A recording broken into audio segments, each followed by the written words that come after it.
Okay, hello YouTube. I'm going to be calling this video How to Refute the Stafford Gambit. Now, as you may or may not know, the Stafford Gambit has been getting pretty popular lately. It happens after e4, e5, knight f3, knight f6. This is the Petrovs. And then knight takes e5, knight c6 is what we call the Stafford Gambit. And I just want to say that this has only been getting popular recently. Like, I've been a master now for over 15 years.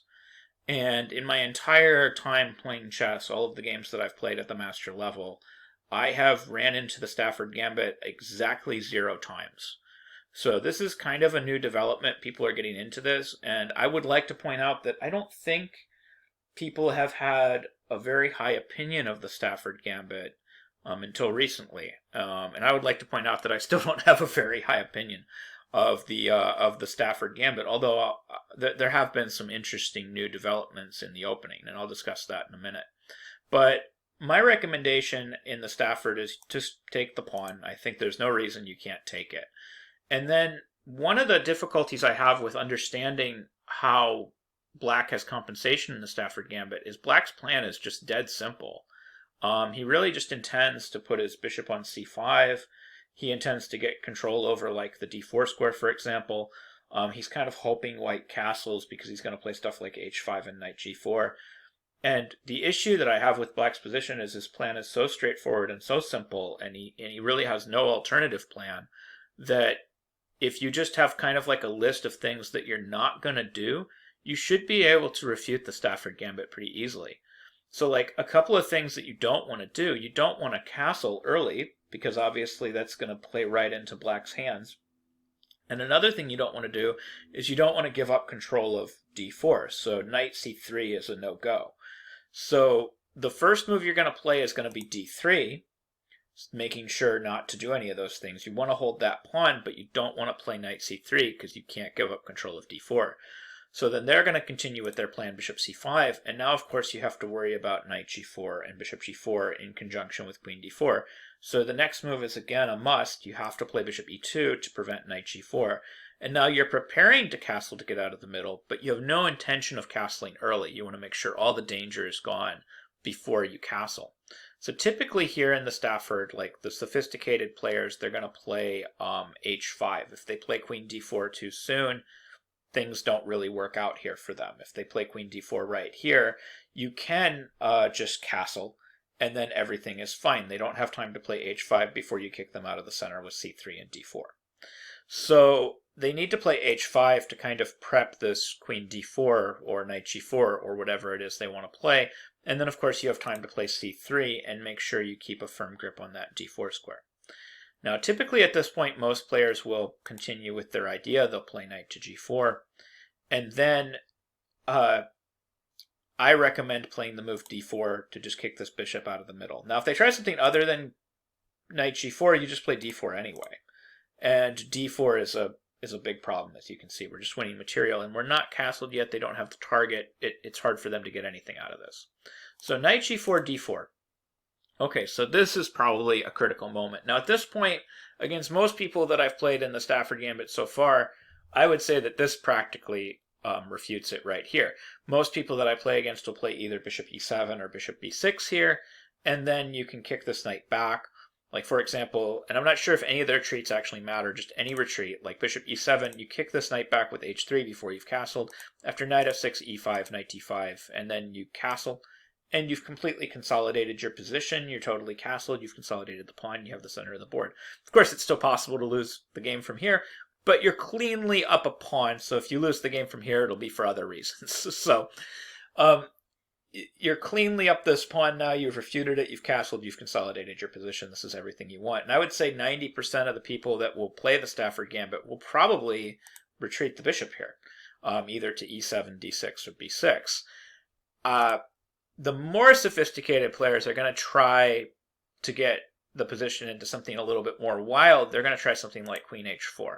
And this is actually a kind of a sophisticated attempt, and it's kind of interesting, I have to admit.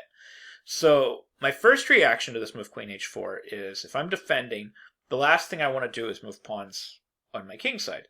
So my initial reaction was, why not just play bishop takes g4, queen d3? And you can certainly do that. But it turns out, like after castle's queenside, and then maybe following up with f5 later and stuff like this, I think black has some compensation for the pawn. I don't think he has enough. I think white's still got an edge. I think white's still better. But I think black does have some compensation for the pawn. So I actually recommend defending with the move pawn to g3. And then black will typically play the move queen f6. Now what he's trying to get you to do here is he's trying to get you to play something like f3, where black actually has a lot of play after he just goes completely mad and plays a move like h4, rook g1.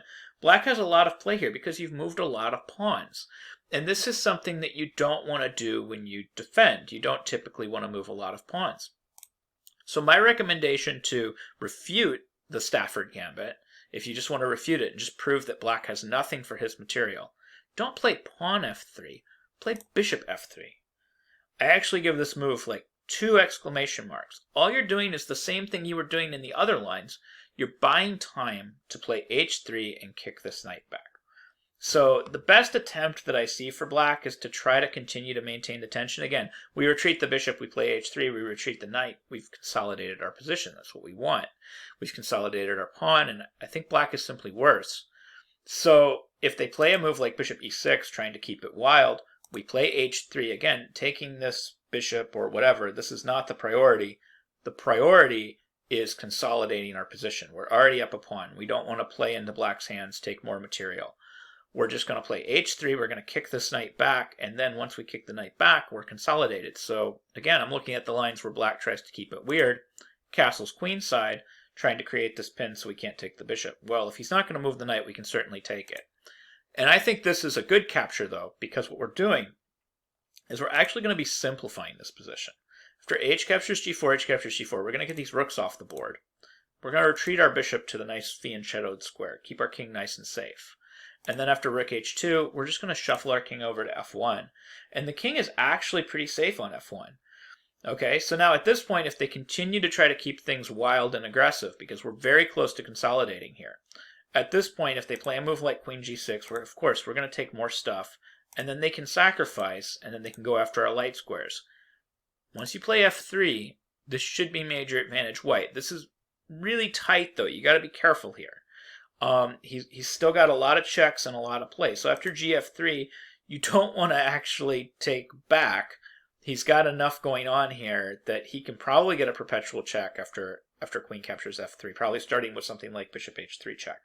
So I recommend king f2 first, so you still got to be cautious, and then after queen h7 you can play queen f3. At this point, white should be able to consolidate. Black doesn't have enough material left to finagle a checkmate here. And you're going to be able to consolidate by maneuvering your knight, say, to d2 and f1, and then you'll have enough material around your king to defend it, and then you've got a pretty substantial material advantage here. You should be able to go on to win.